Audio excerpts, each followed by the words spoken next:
ఒక చిన్న గ్రామం.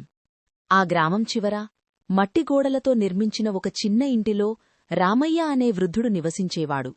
అతనికి భార్య లేదు, పిల్లలు లేరు. కాని అతని జీవితంలో ఒక అలవాటు మాత్రం ఎప్పుడూ మారలేదు.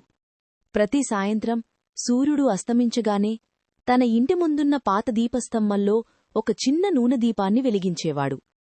గ్రామంలోని పిల్లలు తరచూ అతనిని ఆట పట్టించేవారు.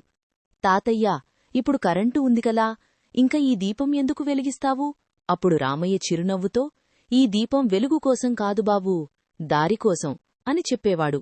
ఆ మాటలా అర్థం ఎవరికీ అర్థం కాలేదు. కాలం అలాగే గడిచిపోయింది. ఒకరోజు ఆకాశం నల్లని మేఘాలతో కమ్ముకుంది. గాలి బలంగా వీయడం మొదలైంది. కొద్దిసేపటికే భారీ తుఫాను వచ్చింది. వర్షం కుండపోతగా కురవసాగింది. గ్రామం మొత్తం చీకట్లో మునిగిపోయింది. అందరూ ఇళ్ల తలుపులు మూసుకుని లోపలే ఉండిపోయారు. అప్పుడు గ్రామ పెద్ద రామయ్య దగ్గరకు వచ్చి, ఈరోజు దీపం వెలిగించకు రామయ్యా, గాలి వెంటనే ఆర్పేస్తుంది అన్నాడు. కాని రామయ్య మాత్రం ఎప్పటిలాగే దీపాన్ని వెలిగించాడు. గాలి వచ్చి దీపాన్ని ఆర్పేసింది. అతను మళ్లీ వెలిగించాడు, మళ్లీ ఆరిపోయింది, మళ్లీ వెలిగించాడు. ఇలా ఎన్నోసార్లు జరిగింది. చూసినవాళ్లు నవ్వుకున్నారు. ఈ వయసులో కూడా మొండితనం తగ్గలేదు అని చెప్పుకున్నారు. కాని రామయ్య మాత్రం ఆగలేదు. అతని చేతులు వణికినా ఆ దీపం మళ్లీ మళ్లీ వెలిగిస్తూనే ఉన్నాడు. అర్ధరాత్రి సమయం. గ్రామానికి దూరంగా ఉన్న అడవి రహదారిలో ఒక కారు దారి తప్పిపోయింది. ఆ కారులో ఒక కుటుంబం ఉంది.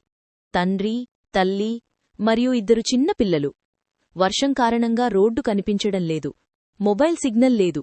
కారు కూడా మట్టిలో ఇరుక్కుపోయింది. పిల్లలు భయంతో ఏడవడం మొదలుపెట్టారు. తల్లిదండ్రులు ఏం చెయ్యాలో అర్థంకాక ఆందోళన చెందుతున్నారు. అప్పుడే దూరంగా ఒక చిన్న వెలుగు కనిపించింది. చీకటి మధ్యలో మెరిసే ఆశాకిరణంలా ఒక చిన్న దీపం. అక్కడ ఎవరో ఉన్నారు అని తండ్రి ఆనందంగా అరిచాడు. వాళ్లు ఆ వెలుగువైపు నడిచారు. కొంతసేపటి తర్వాత వారు రామయ్య ఇంటివద్దకు చేరుకున్నారు.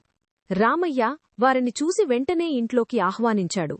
తన దగ్గర ఉన్న వేడి అన్నం పెట్టాడు. పిల్లలకు దుప్పట్లు ఇచ్చాడు. ఆ కుటుంబం ఆ రాత్రి సురక్షితంగా అక్కడే గడిపింది. ఉదయం గ్రామస్తులు జరిగిన విషయం తెలుసుకుని ఆశ్చర్యపోయారు. రామయ్య వెలిగించిన ఆ చిన్న దీపమే ఒక కుటుంబానికి ప్రాణదీపమైందని అర్థమైంది. అందరూ అతనిని ప్రశంసించారు.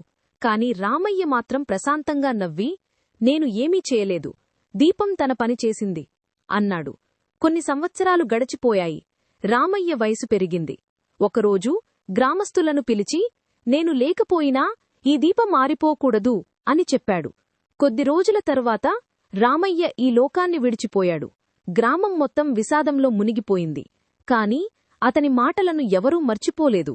ఆ రోజునుండి ప్రతి సాయంత్రం ఎవరో ఒకరు వచ్చి ఆ దీపాన్ని వెలిగించడం ప్రారంభించారు. అది ఒక సంప్రదాయంగా మారింది. సంవత్సరాలు గడిచిపోయాయి. ఒకరోజు ఒక పెద్ద అధికారి గ్రామానికి వచ్చాడు. అతను గ్రామస్తులందర్నీ కూడగట్టాడు. తరువాత కళ్లలో నీళ్లతో 20 సంవత్సరాల క్రితం తుఫాను రాత్రి ఈ గ్రామం ఒక కుటుంబాన్ని కాపాడింది. ఆ కుటుంబంలోని చిన్న అబ్బాయి నేనే అన్నాడు. అందరూ ఆశ్చర్యపోయారు. ఆ రాత్రి రామయ్య తాత వెలిగించిన దీపం లేకపోతే మేము ఈ రోజు ఇక్కడ ఉండేవాళ్లం కాదు అని చెప్పాడు. ఆ తర్వాత ఆ గ్రామంలో ఒక పాఠశాల, ఒక గ్రంథ మరియు ఒక చిన్న ఆసుపత్రిని నిర్మించాడు. అన్నింటికీ ఒకే పేరు పెట్టాడు, రామయ్య దీపం. ఎందుకంటే కొన్ని వెలుగులు కేవలం చీకటిని పారద్రోలవు, జీవితాలను మారుస్తాయి. ఒక చిన్న మంచి పని ఎప్పుడూ ఎవరి జీవితంలో ఎంత పెద్ద మార్పు తీసుకువస్తుందో మనకు ఎప్పటికీ తెలియదు. అందుకే మంచిని చేయండి, వెలుగును పంచండి.